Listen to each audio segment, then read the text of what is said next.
Hai semuanya, perkenalkan kami dari kelompok 8. Nama saya Wulandari 2106110136. Nah, di sini tentu saja saya tidak sendiri, saya bersama teman-teman saya, yaitu yang pertama Diki Abdul Khalil dengan NIM 2106124210. Dan yang kedua bersama teman saya Catherine Esther Sihombing dengan NIM 2106100808. Dan yang ketiga bernama Sinta Oktaviani dengan NIM 2106112874. Yang terakhir bernama Tania Enyuke Pekpahan dengan NIM 2106112278. Nah, di sini kami akan membahas tentang penugasan proyek yang berjudul tentang salah satu isu digital yang berkembang di saat ini. Nah, sebagian orang tentu sudah tahu apa itu media digital, tapi sebagian lagi tentu mungkin belum paham atau kurang mengerti apa itu media digital. Media digital adalah format konten yang dapat diakses oleh perangkat-perangkat digital. Media digital ini bisa berupa website, media sosial, gambar dan video digital, audio digital, dan lain-lain. Selanjutnya, saya di sini akan menjelaskan mengenai dampak-dampak yang terjadi pada pengguna media digital. Nah, ada dua dampak yang terjadi. Yang pertama adalah dampak positif, dan yang kedua adalah dampak negatif. Untuk dampak positifnya sendiri, yang pertama, berkembangnya marketplace yang mempertemukan penjual dan pembeli. Yang kedua, dampak yang bisa kita rasakan adalah e-commerce, atau pemasaran barang atau jasa yang mengandalkan sistem elektronik. Nah, yang ketiga, UMKM yang memanfaatkan toko online, Gojek, rental mobil, rumahan, dan lain-lainnya. Lalu yang keempat, berkembangnya economic sharing research. Yang kelima, menciptakan pasar baru.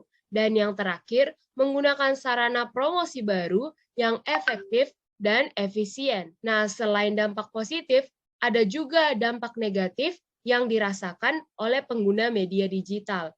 Yang pertama, apabila ruang publik dipenuhi oleh informasi yang berseliweran melalui media sosial dengan hoaks, informasi palsu, informasi keliru, yang memiliki daya kerusakan yang dahsyat.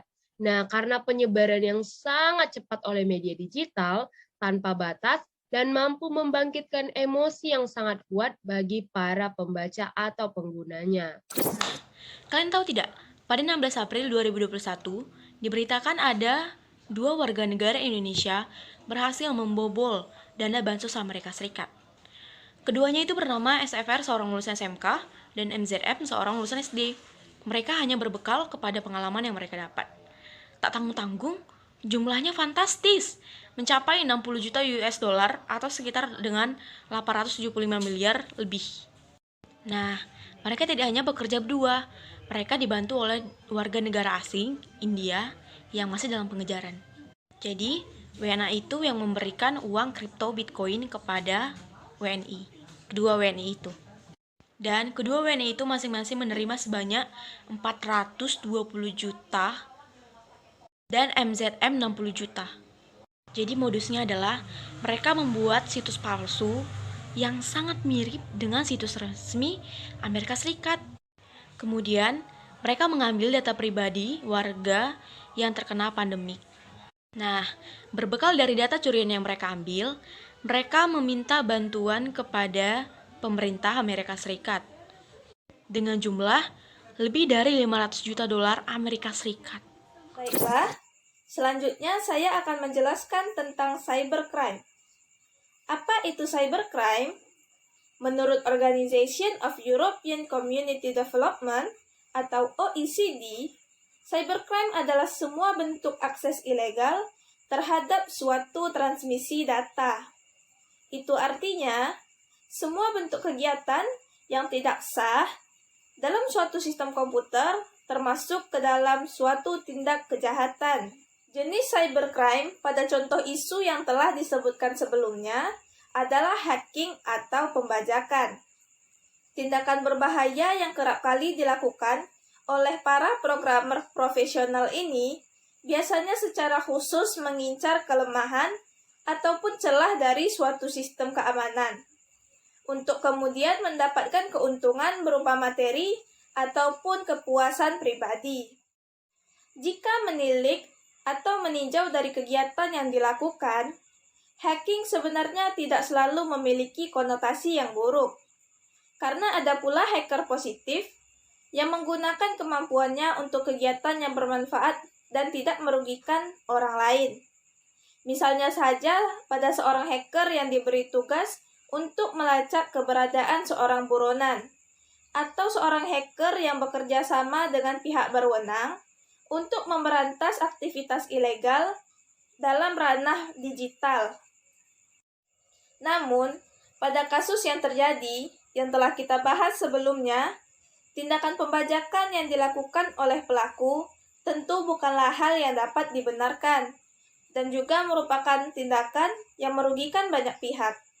Dan tindakan hacking, baik dalam skala kecil maupun dalam skala yang besar, jika dari tindakan tersebut terdapat pihak-pihak yang merasa dirugikan, maka tindakan tersebut telah termasuk ke dalam tindak kejahatan media sosial, dan tidak ada alasan apapun yang dapat digunakan untuk membenarkan tindakan yang dilakukan oleh pelaku. Jadi saya akan menyampaikan kesimpulan dari materi kami.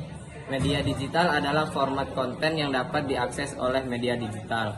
Dampak positif media sosial ditandai dengan berkembangnya marketplace sehingga menciptakan peluang usaha baru, pasar baru, dan menggunakan sarana promosi baru. Adapun dampak negatif media sosial seperti informasi palsu, informasi keliru yang dapat membangkitkan emosi yang sangat kuat. Semakin berkembangnya media digital, masih saja ada orang yang ingin mengambil untung dengan membobol informasi penting, seperti dia warga negara Indonesia yang membobol dana pandemic Unemployment Assistance atau disingkat PUA, dan terdapat sisa warga negara India yang masih dalam pengejaran. Kasus ini tertangkap karena hasil kerjasama Polda Jawa Timur dan FBI. Dan kasus ini juga dapat disebut dengan cybercrime yang telah melakukan hacking atas pembajakan. Tidak semua hacker selalu memiliki konotasi buruk.